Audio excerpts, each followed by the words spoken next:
Hello बच्चों, चलिए प्रश्न को पढ़ते हैं और समझते हैं। त्रिभुज एबीसी में निम्नलिखित को सिद्ध कीजिए। और हमें सिद्ध करना है a प्लस बी बटा सी गुणा साइन सी बटा दो बराबर होगा कॉस ए माइनस बी बटा दो के। प्रश्न को हल करने से पहले प्रश्न के लिए हम मुख्य अवधारणा लिख लेते हैं, जिसकी सहायता से हम इस प्रश्न को हल करेंगे। तो प्रश्न की अवधारणा मुख्य अवधारणा में हम प्रश्न से संबंधित त्रिकोणमिति का एक सूत्र लिखेंगे, जिसका प्रयोग हम इस प्रश्न में करेंगे। और इस सूत्र को कहते हैं ज्या सूत्र। ज्या सूत्र क्या होता है? ज्या सूत्र ये भी हम लिख लेते हैं। ज्या सूत्र होता है साइन ए बटा ए बराबर साइन बी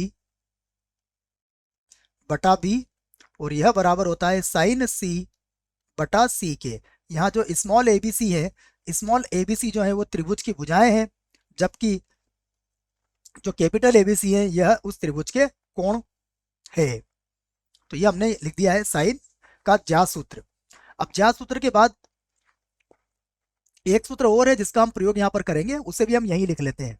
देखो, हम जानते हैं sine C plus sine D. Sine C plus sine D का सूत्र होता है दो साइन सी प्लस डी बटा दो और गुणा कॉस सी माइनस डी बटा दो। तो यह दो सूत्र है जिनका प्रयोग हम इस प्रश्न को हल करने में करेंगे। चलिए प्रश्न को हल करते हैं। तो जब प्रश्न को हल करते हैं तो हल करने के पहले हम फिर से ज्या सूत्र को एक बार लिख लेते हैं, क्योंकि हमें इसमें कुछ मानना पड़ेगा। तो ज्या सूत्र पुनः हम लिखते हैं ज्या सूत्र। देखो, ज्या सूत्र में हम a बटा साइन ए बराबर b बटा साइन बी और बराबर c बटा साइन सी भी लिख सकते हैं इसको, क्योंकि ये अनुपात में है। और बराबर मैंने कितना मान लिया? इसके k मान लिया, जहां k कोई भी वास्तविक संख्या हो सकता है या अचर बोल सकते हो आप इसे। तो यहां से देखो, अब हमारे पास a का मान क्या निकलेगा? a का मान होगा k साइन ए, b का मान होगा k साइन बी और c का मान होगा हमारे पास k साइन सी के बराबर। अब हम क्या करते हैं, प्रश्न का बायां पक्ष लेते हैं और इसे हल कर लेते हैं। तो हम प्रश्न का बायां पक्ष यहां पर लेंगे अब। तो बायां पक्ष, और बाएं पक्ष को हम हल करेंगे। तो बायां पक्ष से हमारे पास, हम उसे लिख लेते हैं a प्लस बी, उसके बाद बटे में है c, उसके बाद साइन सी बाई टू, यूं बोल सकते हैं आप साइन सी बटा दो बराबर। जो हमें लाना है उसको तो हम हल करके ही लेके आएंगे। अब देखिए, हमने जो ज्या सूत्र से a b और c के मान निकाले हैं, इन मानों को हम यहाँ पर रख देंगे। तो वही मान हम यहाँ पर रखने वाले हैं। तो बराबर a का मान रखेंगे हम यहाँ पर k साइन ए, b का मान रखेंगे k साइन बी, और बटे में क्या है वो भी देख लेते हैं हम। इस पूरे के बटे में कितना लिखा हुआ है? इस पूरे के बटे में लिखा हुआ है c। तो हम यहाँ पर c का मान भी रख देंगे। c का मान क्या होगा? k साइन सी, और गुणा में कितना है? गुणा में हमारे पास है साइन सी बटा दो। गुणा में लिखा है हमने साइन सी बटा दो। अब यहां से हम k कॉमन ले लेते हैं। तो k को हमने यहां से कॉमन ले लिया, तो हमारे पास बचा sign A plus sine B, और बटे में है हमारे पास k साइन सी गुणा साइन सी बटा दो। अब k से k यहां पर काट देंगे, और अब हम एक सूत्र का प्रयोग करेंगे जिसको मैं यहां पर लिख देता हूं। साइन थीटा का जो मान होता है यह होता है दो साइन थीटा बटा दो और गुणा कॉस थीटा बटा दो। तो यह सूत्र भी यहां पर हम प्रयोग में लाएंगे, और उसके बाद sine C plus sine D का सूत्र भी हम यहां पर लिखेंगे।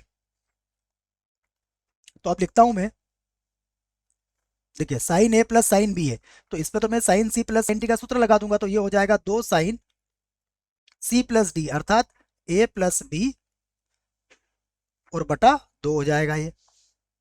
उसके बाद होगा कॉस सी माइनस डी, अर्थात ए माइनस बी, और बटा आ जाएगा दो। तो ये हमने sine C plus sine D का सूत्र लगा दिया है। उसके बाद गुणा में कितना चल रहा है? गुणा में है साइन सी बटा दो। उसके बाद बटे में जो है वो भी हम लिख लेते हैं। देखो, बटे में हमारे पास साइन सी है और साइन सी में हम इस सूत्र का प्रयोग करेंगे, तो ये बन जाएगा 2 साइन सी बटा 2 और उसके बाद हो जाएगा कॉस सी बटा 2। अब देखिए यहां से जो कटेगा हम उसे काट देते हैं, 2 से 2 कट जाएगा, उसके बाद साइन सी बटा 2 से साइन सी बटा 2 भी कट जाएगा। उसके बाद हम जानते हैं त्रिभुज के तीनों कोणों का योग कितना होता है, तो त्रिभुज के तीनों कोणों का योग होता है 180 डिग्री। तो a प्लस बी प्लस सी बराबर कितना होगा 180। यहां से हम a प्लस बी का मान ज्ञात कर लेंगे, तो देखो बराबर लिखेंगे अब हम, तो बराबर हो जाएगा साइन a प्लस बी, तो साइन a प्लस बी को हटा के लिखेंगे पाई माइनस सी और यहाँ बटे में कितना होगा 2। उसके बाद कॉस a माइनस बी बटा 2 वैसे ही लिख देंगे कॉस a माइनस बी और बटा 2 और उसके बाद बटे में देखेंगे क्या है, उसके बाद बटे में है कॉस सी बटा 2, तो यहाँ पर लिख देंगे कॉस सी बटा 2। अब हमें पता है एक सूत्र और हम प्रयोग में लाएंगे, उसे भी हम लिख लेते हैं। हमें पता है sine pi by 2 minus theta, sine pi by 2 minus theta होता है कॉस थीटा, यह भी एक सूत्र है, तो यहाँ पर हम इसका प्रयोग में कर लेंगे। तो साइन पाई बटा 2 माइनस सी बटा 2 क्या हो जाएगा कॉस सी बटा 2 के बराबर हो जाएगा। तो हम लिख लेते हैं बराबर, ये हो जाएगा कॉस सी बटा 2 और देखो गुणा में क्या चल रहा है ये भी लिख लेते हैं, ये कॉस ए माइनस बी बटा 2, तो ये हो जाएगा कॉस ए माइनस बी बटा 2 और पूरे के बटे में कितना है, पूरे के बटे में है कॉस सी बटा 2। तो स्पष्ट रूप से कह सकते हैं कॉस सी बटा 2 से कॉस सी बटा 2 भी कट जाएगा, तो बराबर कितना आ जाएगा, बराबर आ जाएगा कॉस ए माइनस बी और बटा 2। और अगर आप देखोगे तो ये हमारा क्या है, यही हमारा दायां पक्ष है, तो यहां पर लिख लेते हैं हम दायां पक्ष। तो दायां पक्ष हमारा आ चुका है, अर्थात हमने इस प्रश्न को सिद्ध कर दिया है, तो यहां पर हम लिख सकते हैं सिद्ध हुआ। आशा करता हूं बच्चों आपको इस प्रश्न का उत्तर समझ में आया होगा। धन्यवाद।